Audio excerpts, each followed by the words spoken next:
Lights up.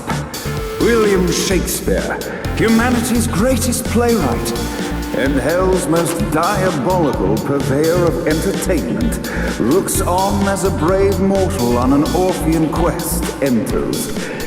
The bard's interest is piqued, and he looks to test his visitor's mettle.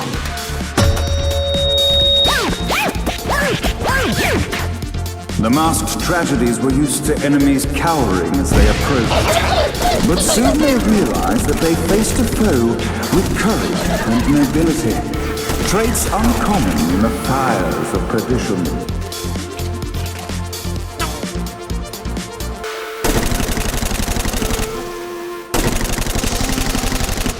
The inciting incident resolved.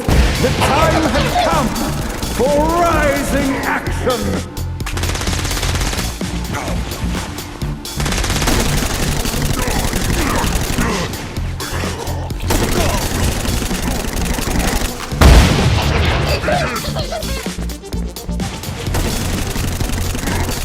The battle raged on below, and as bullets and blood flew, the bard arched a curious eyebrow. Could this mortal be the exact thing that Shakespeare needed? This battle's far over. Arise! And now, Act 3!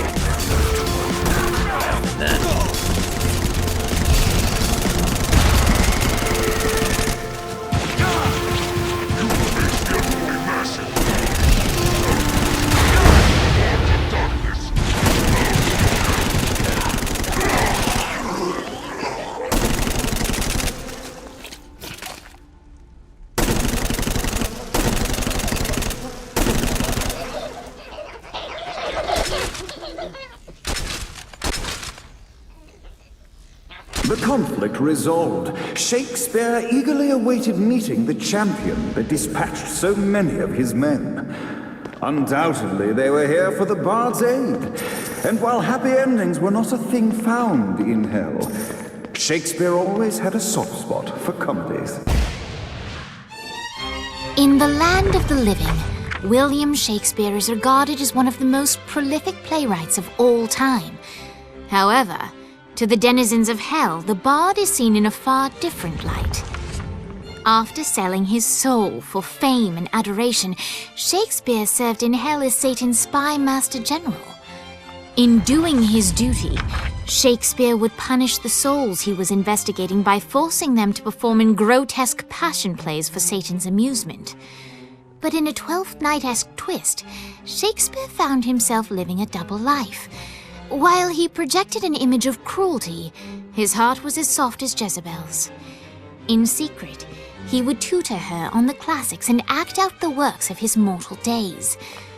When Satan found out, he cast Shakespeare out of the palace, believing that the poet would be tormented by the populace of hell, far out of Jezebel's sight. But Satan had not counted on the bard's cunning.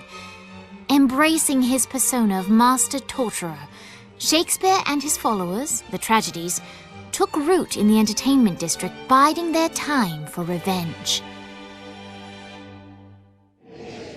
And so Shakespeare called forth the Deus Ex Machina to bestow our protagonist with the arcane power of Force Stomp.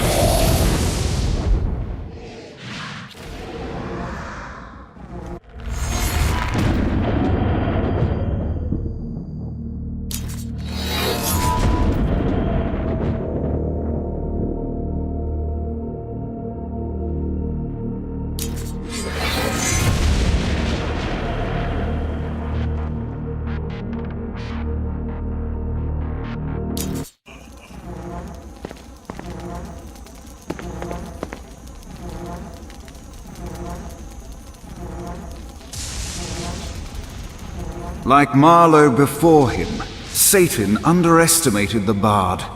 And also like Marlowe, it was only a matter of time before a knife found him. Lights up! The mortal stands in the training grounds, eager to try out his new Force Stomp power on the group of demons in front of them. No pity for the mortal. Act 1, Scene 2, in which our protagonist kills more demons with Force Stomp. Act 2, in which our protagonist is greeted by foul imps. Act 3, in which our protagonist learns that Force Stomp even works on flying enemies, enabling them to remove a Dark Inciter's shield before shooting them to death with bullets. There is also a mistaken identity and love. The day is won, and the curtain closes on our noble hero.